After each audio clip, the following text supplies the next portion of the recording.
reiterate, an aerobic process for leachate treatment is better because of the following: less sludge production, reduced energy needs, lower cost, high efficiency, simple, low suspended solids, but not during rainy days.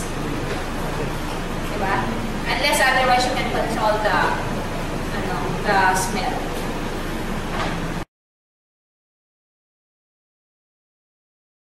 Now, aside from bioremediation, you can also have some of these technologies. These are actually under bioremediation, but these are modified bioremediation.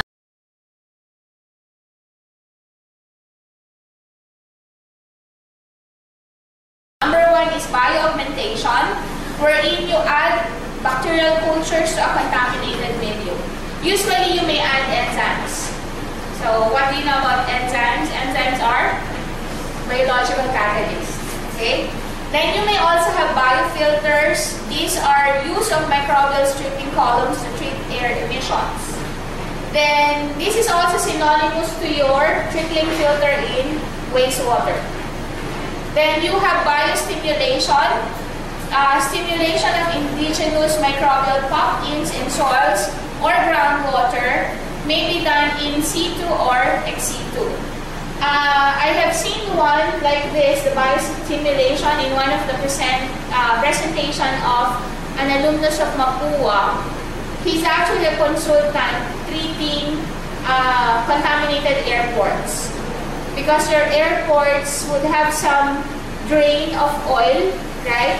So in order to prevent the seeping in of this oil through the groundwater, they need to treat it prior to the contamination.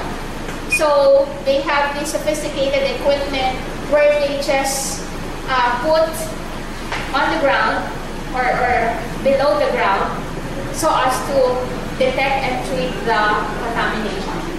Then you have bioreactor.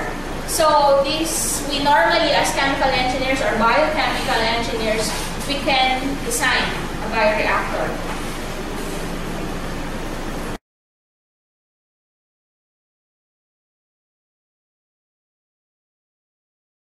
Then you may also have bioventing.